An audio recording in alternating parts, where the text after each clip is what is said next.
Hey, what's up, ghouls and gals? It's me, Ryan T here, and holy fucking shit, this episode has been like the biggest bitch to fucking record. For some reason, I've been hitting like so many snags. People have been interrupting me. Just right now, somebody came from the fucking school to give me information for the first day of fucking school. I've been out of school for fucking almost fucking 11 years. I don't know what the fuck was going on with that. I guess they thought I was on some fucking Billy Madison type shit. But yes, nonetheless, we are back for the 30th episode of the Ryan T Show podcast. And let's just finally jump into this motherfucker. Let's check out Venom, Let There Be Carnage, trailer parte dos. Let's check it out right now. Carnage looks good right off the bat. Carnage looks amazing. Carnage looks really good. We should be out there eating people, Eddie. I kind of don't like Tom Hardy's voice for Venom. He kind of sounds like somebody that's a little bit mentally ill. Eddie, we should do about Eddie. Like, okay, Tom Hardy. Calm down, Tom Hardy. Calm down. Oh, Shriek. We got my girl Shriek in the fucking trailer. That's cool. They're bringing in some more people from the Spider-Man universe, even though they're not bringing in Spider-Man. Venom looks a little bit better. They kind of touched him up a little bit. He looks good. I like Tom Hardy as Eddie Brock. I like him as Eddie Brock.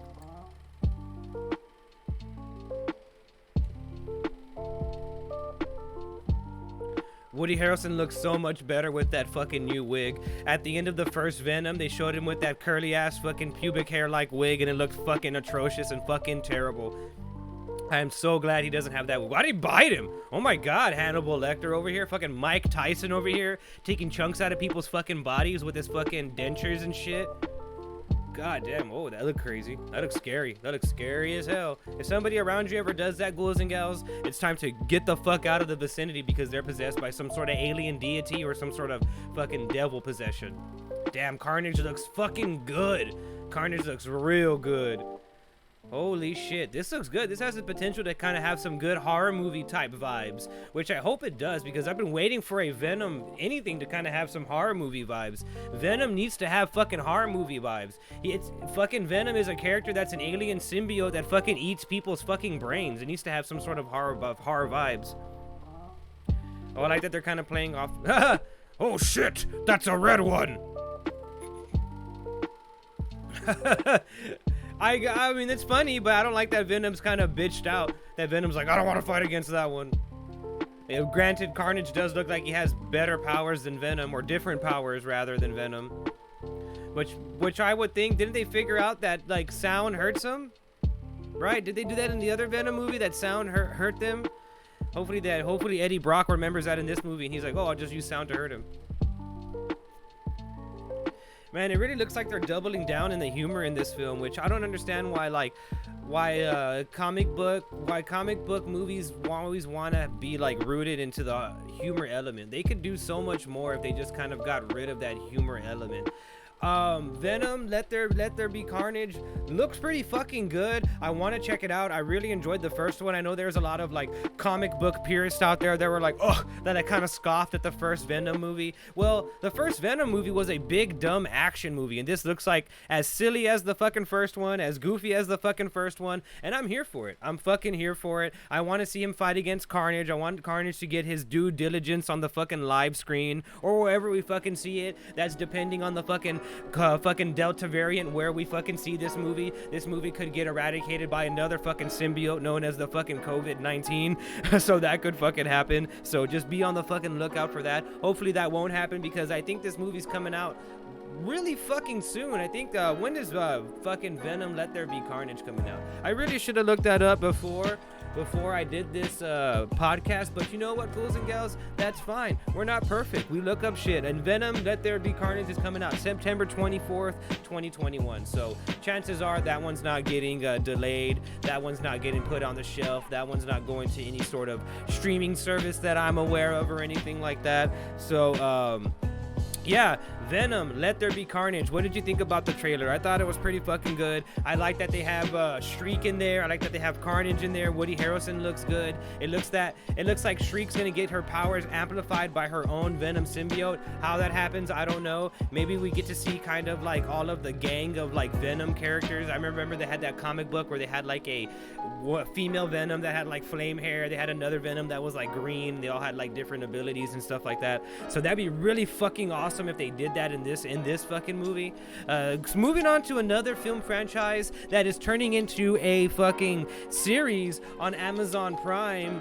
The Lord of the Rings series finally has some updated information. That is your first look at the I can always forget that is your first look at the Lord of the Rings series right there. We got this nice fucking picture that looks like some sort of like Jotunheim, Asgardian type background, well, Lord of the Rings type background. It looks like some sort of like city, and yeah, we got some more concrete information about the Amazon Lord of the Rings series. Apparently the series has finished filming and will premiere on September 2nd, 2022, and it will release weekly episodes. I think it's dropping like every Wednesday on Amazon Prime, and if it's like any of the other Amazon Prime series, we're gonna have a fucking hit on our hands. I fucking really enjoy the Lord of the fucking Rings. You could say it's my precious. You could say it's my precious because I really fucking enjoy that series of films. I enjoy The Hobbit. I enjoy the Lord of the Rings. And before any of you comment in the comments below, I have not read any of the fucking books. I don't even know how to fucking read, so I don't even know how that would be even possible for me to do that.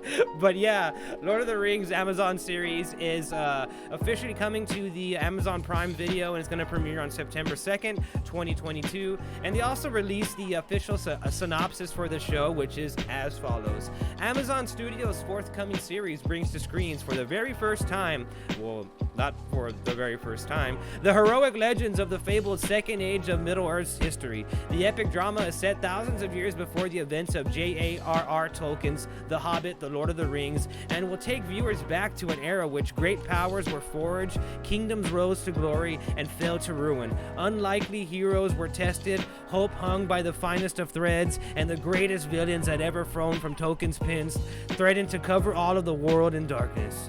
Beginning in a time of relative peace, the series follows an ensemble cast of characters both familiar and new as they confront the long-feared reemergence of evil to Middle-earth. From the darkest depths of the Misty Mountains to the majestic forests of the elf capital of Lindon, I hope I said that right, to the breathtaking island kingdom of Numar, which I didn't say that right, I know I fucking didn't say that right, to the furthest reaches of the map. These kingdoms and characters will carve out legacies that will live on long after they are gone. Apparently fucking not, because we haven't heard of them till fucking now. But yeah, that sounds really fucking amazing. I'm really down to see a prequel for the Lord of the Rings series, because the Hobbit films are very much the prequel to the Lord of the Rings. So this looks like it's gonna serve as a prequel to the prequel, which is really fucking cool. I really fucking dig that. Like I was saying, I really dig Lord of the Rings. I really hope this comes out as good of quality as all of the other Amazon Prime series as that we've had so far. I hope it doesn't do that thing where like it's really fucking dark on screen. What's with the fucking Amazon Prime series where they have like everything so pitch fucking black on the fucking screen or you can't even see what's going on? I hate that so goddamn much. Fucking Game of Thrones did that too, and I felt like I wanted to jump into the fucking screen and just like shine a flashlight into the actors' fucking faces so I could actually see them emote and sort of get some sort of performance out of them. So I really hope it doesn't do that. Maybe it's just my TV. I don't know. Maybe I have a fucking stupid TV. Maybe my TV's defective. I don't know. Maybe it's not like that on y'all's TVs. But all the Amazon Prime series, aside from like The Boys and like Invincible, are like so fucking dark that I can't even fucking watch them. I don't mean dark in the good way. I mean dark like the absence of fucking light. So yeah, there you have it, ghouls and gals. The Lord of the Rings series is going to be premiering on Amazon Prime Video September 2nd, 2022. I've already said that about 2022 fucking times, so hopefully you don't fucking forget it. And moving on to another film series that's set in medieval times that just will not fucking die. Apparently we got another Cinderella movie on the way. That's right. We have another Cinderella movie on the way starring Camila Cabella, who is a singer who is also in a fictitious relationship with Shawn Mendes. I'm kidding. That's just my own personal fucking conspiracy theory that those two are like in a publicity fucking relationship and they're not really with each other. They're just kind of doing it for like the fucking clout, which wouldn't even make sense because those two people aren't even that fucking famous. But that's just me. I'm a crazy fucking person. I like to think about crazy fucking shit like that. But yeah, apparently we're getting a new Cinderella movie, and that movie is also going to be landing on Amazon Prime Video. So it looks like it's going to be a good time for people that solely like to watch Amazon Prime Video. Well, if you hate Cinderella and you hate The Lord of the Rings, it's going to be a bad fucking time for you because it looks like the future is going to be filled with fucking that. Let's take a look at the Cinderella trailer and let's see what it's all fucking about.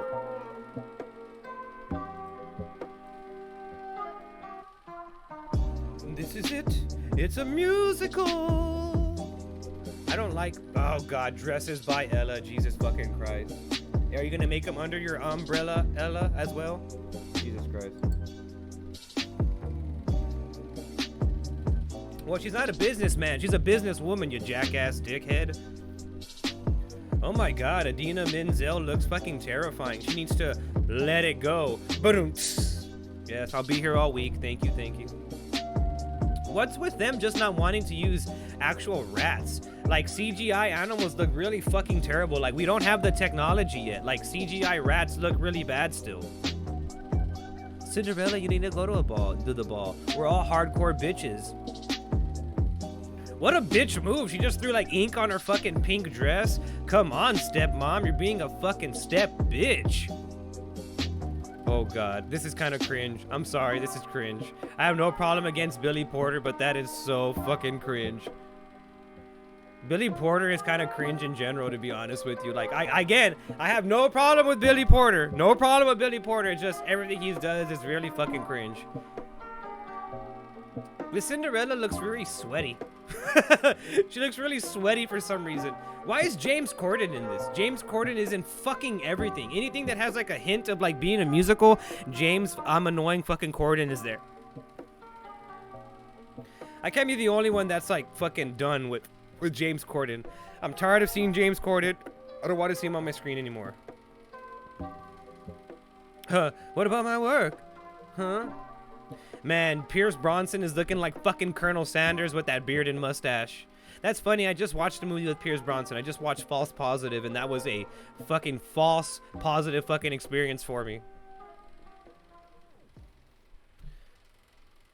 This film just kind of seems generic. I know, like, there's a lot of people that like Camila Cabello and stuff like that, but this just seems like every other fucking Cinderella movie that's ever fucking come out, with the added twist of like, oh, she's Mexican and she makes dresses. Okay, I'm Mexican. I mean, what the fuck? That doesn't do anything for me.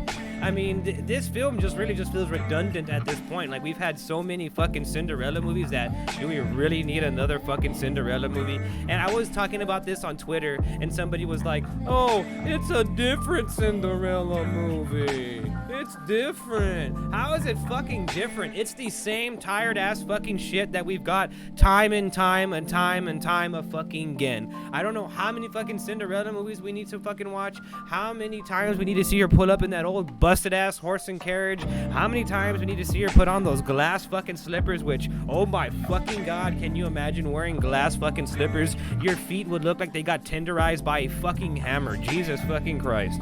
But yeah, I am so over Cinderella at this point. I'm over Cinderella. I'm over Wizard of Oz. I'm over all of these fucking old-timey fucking movies that like just don't wanna fucking die. We don't need another Cinderella movie. We don't need another one of these. I wish we would just stop like remaking these Disney fucking movies, which I know this isn't a Disney movie. Cinderella is like a fucking public domain fucking movie, public domain property. That's why they make so many fucking movies off of her, because it's a public domain owned thing, which means that you can make anything you want out of it because it's non-copyrighted. It's an idea that's been around for so fucking long that they're basically like, we don't care about it anymore. It has no fucking dignity left. It's a fucking dead horse. You can continue to beat it into the fucking ground until it's a fucking skeletal pile of fucking ash and fucking dust. So yeah, that's why we've had so many fucking Cinderella movies.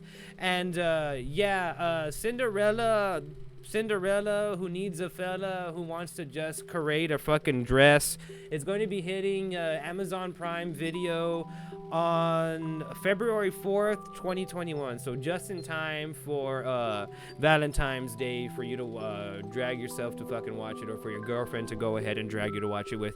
Thank God I don't think my girlfriend's gonna drag me to fucking watch this, because I think she is equally annoyed with how many fucking Cinderella movies there are out there. Moving on to movies that need to fucking die. We're getting another Dracula movie starring this time starring Nicholas Hoult, and this time not with Dracula. We're going to get a Dracula movie from Robert Kirkman, who is the creator of Walking Dead and who is also the creator of Invincible, which is another Amazon Prime Video series, which, oh my god, I didn't realize when I was creating this fucking list that these are like half of these are fucking stories about Amazon Prime fucking properties. Jesus Christ, Amazon, you're fucking taking over the fucking package industry, and you're also taking over the fucking entertainment industry. I didn't even fucking notice that till right now. But nonetheless, they're going to be making a film with Robert Kirkman, who is going to be directing and writing, and it's going to be about Renfield, who is Dracula's henchman. It's like his main henchman or whatever, and he's like this human guy who is like kind of possessed by Dracula. And basically the movie's going to be kind of like in the shadows or whatever, that Taika Waititi series that's on Hulu and FX, where they kind of take a fun like poke at the idea of like serving a vampire and like being a vampire and stuff like that. This is very much going to be a comedy movie. Robert Kirkman was on Kevin Smith's Fat Man Beyond podcast, which I watch every fucking weekend. I love the podcast. If anybody out there watches Fat Man Beyond, fucking put a thumbs up in the fucking chat. It is an amazing fucking podcast. I don't pimp out anybody else's podcast. I don't promote anybody else's podcast, but stuff that I really enjoy, and I really enjoy that podcast. I really enjoy Kevin Smith. And according to Robert Kirkman, who was on the podcast, on Kevin Smith's podcast, this is what he said about the film. He goes, we're doing this cool movie for Universal that's a focus on Renfield. It's a story about him being Dracula's henchman and how shitty a job that is. It's a fun, extremely violent comedy because I've got a crutch and it's violence. And that's my impression of Robert Kirkman. I've never even fucking heard the man talk, but that is my impression of Robert Kirkman. So Robert Kirkman, if you're watching this, I'm sorry. That is just my interpretation of the way that I imagine you talking in your mind. Even though I just said that I watch the Fat Man on Batman podcast all the time, I didn't watch the episode that you were on. I might have missed that one. But yeah, Renfield is happening. Renfield joins Universal's current attempt to revive the classic horror movie monster franchises, because if y'all remember, the Dark Universe tried to happen with Tom Cruise. Remember that Tom Cruise Mummy movie that Tom Cruise tried to make fucking happen, and because of Tom Cruise, those movies fucking failed? Well, I mean, not solely because of him. I mean, the movie was just bad in fucking general. I mean, the movie was so fucking bad that it tanked an entire fucking premise for a whole new, like, Marvel-esque type fucking connected universe, where we would have like the Invisible Man, the Wolfman, Dracula, all these people kind of like interacting with each other like Avengers style. And that movie was so fucking bad that like Universal was kind of like, hey, whoa, we're gonna back out of this, and we're gonna fucking regroup. And that's kind of what they did. I don't know if y'all remember, before the pandemic happened, they had the Invisible Man that hit theaters. It was like a Blumhouse movie, and that was pretty good. It was kind of like a grounded take on what it is, like what the Invisible Man is. And this looks like going forward what they're going to do, because they're releasing a movie with Ryan Gosling, who is going to be the Wolfman, and that's also going to be like a grounded take. And it looks like this film Renfield is also going to be like a comedic but also grounded take. And I kind of dig that approach. I mean, put these fucking Universal monsters in kind of a modern setting. Put them in the real world. Let's fucking see how they interact with actual real people. I mean, I dig this. I really dig the kind of like realistic take on these fucking properties, because they've been around so fucking long. They're like the basis of like everything that's like horror, related. And it's really cool to see them kind of be like reinvigorated and redone a new generation. Whenever you think of like things that should be remade and should be like redone every so often, it's the Universal monsters. Those like characters should never go away. The Wolfman, the Invisible Man, the Mummy, Dracula, Frankenstein, Frankenstein's Bride, like those characters should never go away. So it is really cool to see them continue to bring these characters on. Even though some of the fucking movies are terrible and fucking shitty, it is fucking still really cool to see them give a fucking shit about these kind of like, I mean, I don't want to say like long forgotten, but you know, semi-forgotten properties. And moving on to a kind of interesting fucking story. Like this one really interested me because this is one of my favorite characters. But before we talk about it, I'm gonna take a big old swig of this IPA, Carhartt IPA from St. Arnold, which is one of my favorite breweries. This is one of my favorite beers. If you ever get a chance to drink it, make sure you get it and drink it, enjoy it, and let me know what you think about it. And if you have drank it, let me know what you think about it in the comments below.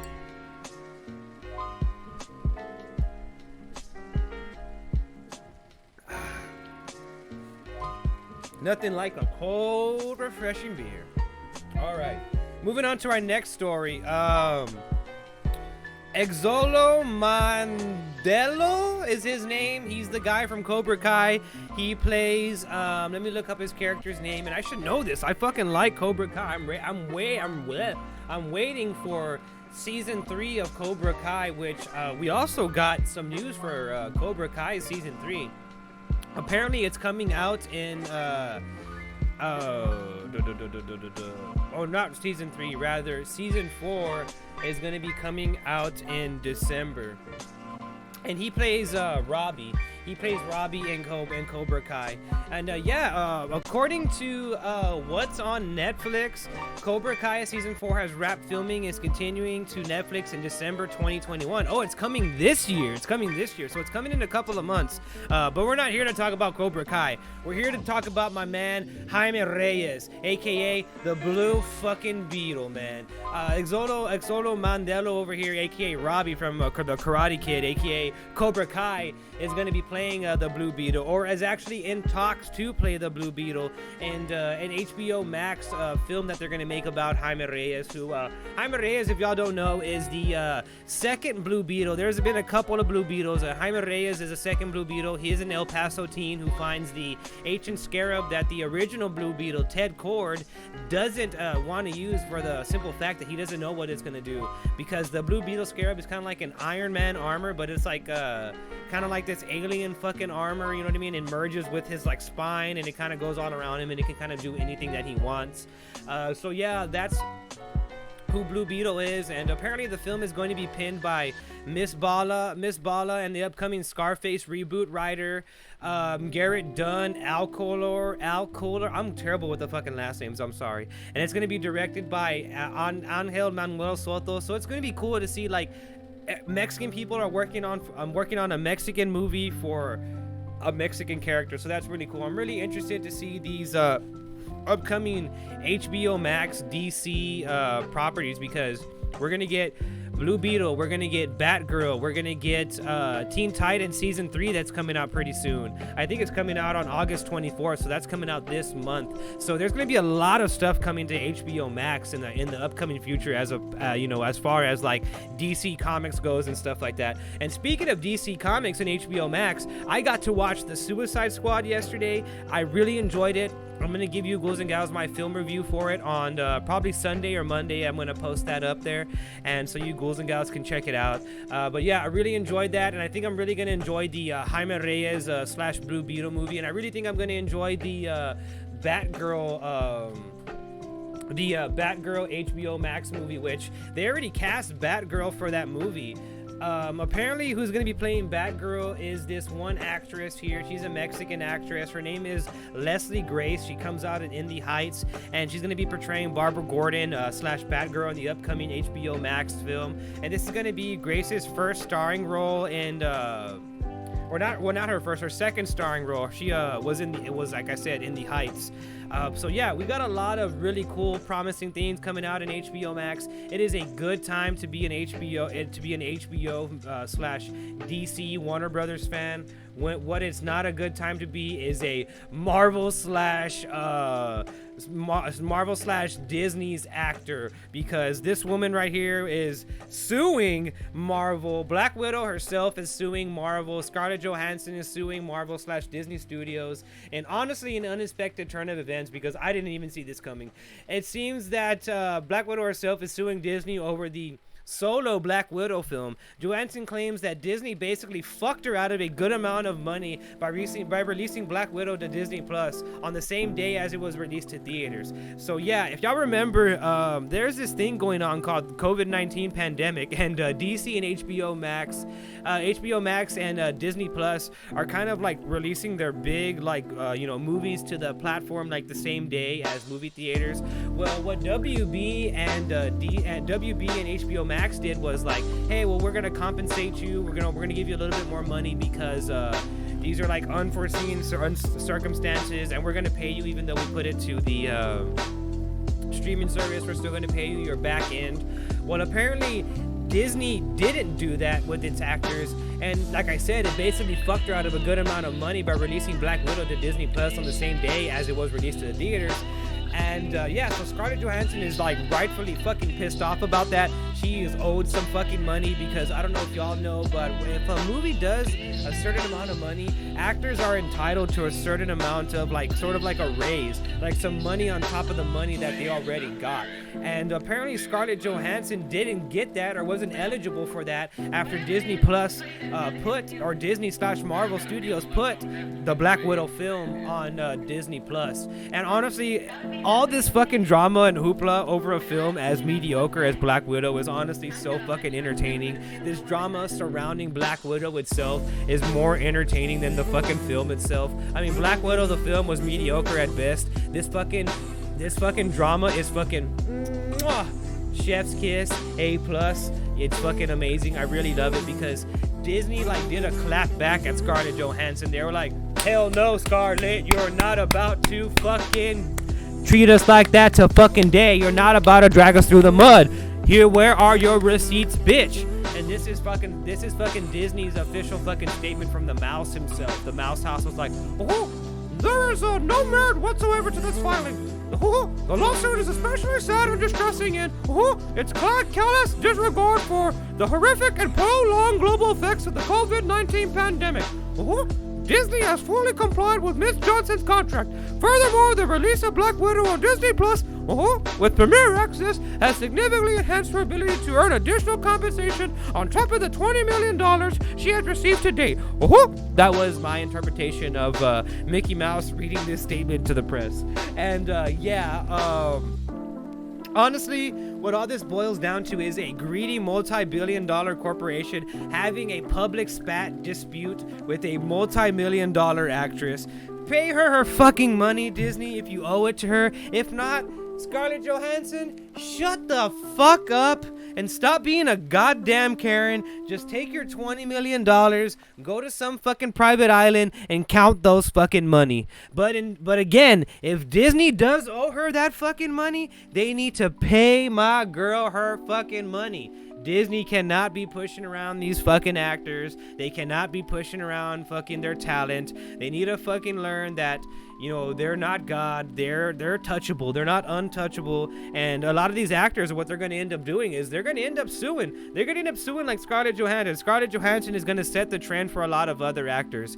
And believe it or not, I think she already has. Gerard Butler is also suing that that President franchise that he's a part of, that Angel Has Fallen franchise that he's a part of. Apparently they owe him some royalties, and he's like, I want my motherfucking money. I want that Scarlett Johansson fucking deal. Hurry up and fucking float me my motherfucking cash. I want that fucking money. So yeah, there you have it, ghouls and gals. Scarlett Johansson is suing Disney / Marvel Studios for basically owing her fucking money. She's like, bitch, better have my fucking money. She's taking a page out of Rihanna's book, and she wants her fucking money. And honestly, like I said, if they owe her that fucking money, they need to pay her that fucking money. Because again, Disney cannot be pushing around their fucking talent. They cannot be pushing around their fucking people that they're working with, because they're not untouchable. They're very fucking touchable. They can be touched all over fucking legally. The fucking mouse can be strangled. There can be some cheese in his mouth. A rat trap can go down. on his fucking ass, illegal fucking rat trap. So there you have it, girls and gals. Those are our news stories for the night. And if you're watching this on Twitch right now, welcome to another edition of Saturday Night Horror Theater. I hope you enjoyed the show, and I hope you stick around and comment below. There you have it, girls and gals. And if you're not watching this on Twitch, make sure you like and subscribe on this video. Follow my YouTube channel, all that other stuff, whatever the fuck the kids are saying. And again, if you're watching this on Twitch, stay tuned. We got some cool shit in order. All right, I'll see you in the next one.